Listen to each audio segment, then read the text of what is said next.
Hi நண்பா நண்பீஸ் எல்லாருக்கும் வணக்கம். இன்னும் தளபதி விஜய் பார்த்தீங்கன்னா பெரம்பூர் தொகுதி பிரச்சாரத்தை முடிச்சுட்டு அடுத்து குளத்தூர் தொகுதிக்கு பிரச்சாரம் பண்ணி போயிட்டு இருப்பாப்ல அப்படின்னு எதிர்பார்த்து காத்திருந்த நேரத்தில் நேற்று பார்த்தீங்கன்னா திடீர்னு ஒரு செய்தி வந்துச்சு. ஏன்னா இப்போ தளபதி விஜய்க்கு பெரம்பூரில் பிரச்சாரம் பண்ணுறதுக்கு காவல்துறை மறுப்பு கொடுத்துட்டாங்க. காரணம் பார்த்தீங்கன்னா ஏதோ காரணம் சொல்கிறாங்க. கேட்டால் அவர் பிரச்சாரம் பண்ணுற இடத்துல பார்த்தீங்கன்னா 3000 பேர் கூட்டம் கூட முடியாது, நெருக்கடியான இடம், அதேமாதிரி அந்த இடத்துல பள்ளம் வந்துச்சு அப்படிங்கிற மாதிரி சொல்கிறாங்க. எப்படியா இவ்வளோ நாள் அமைதியாக வந்துட்டு இருந்தால் திடீர்னு நேற்று மட்டும் இப்படி பண்ணலாம்? அப்போ இதுக்கு பின்னாடி ஒரு அரசியல் சதி இருக்குல்ல, கண்டிப்பாக இருக்குது. ஆனால் அந்த சட்டமன்றத்தில் பார்த்தீங்கன்னா நியாயமான முறையில் நடக்குமான கேள்விக்குரியதாக இருக்குது. கண்டிப்பாக நியாயமான முறையில் நடக்க வாய்ப்பு இல்லை. டிஎம்கே பிஜேபி ரெண்டு பேருமே சதி பண்ணிட்டு இருக்காங்க, கூட்டு சதி தான்.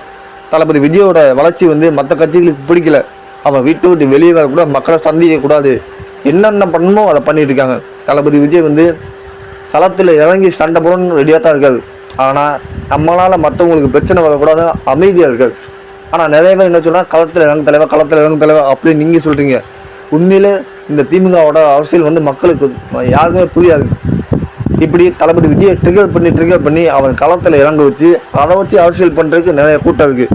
அதனால தளபதி விஜய் அமைதியாக போவோம், நம்ம அனுமதியோடு போவோம் அப்படிங்கிற மாதிரி பொறுமையாக போயிட்டுருக்காரு. தளபதி விஜய் இப்படி பொறுமையாக போகத்தான் அவங்க ஏறி அடிக்கிறாங்க. இது தளபதி விஜய்க்கு நல்லாவே தெரியும். தளபதி விஜய் எப்படி அரசியல் பண்ண அவருக்கு நல்லாவே தெரியும். எவ்வளோ வழி கொடுத்தாலும் கண்டிப்பாக பிரச்சாரம் பண்ணுவார், மக்களுக்காக வருவார். மக்களுக்காக தான் அரசியல் கட்சி அமைச்சிக்கிறது. ஆனால் மக்களுக்கு நல்லது செய்யக்கூடாது, நாங்கள் மட்டும்தான் நாட்டை வளரணும் அப்படிங்கிறது திமுக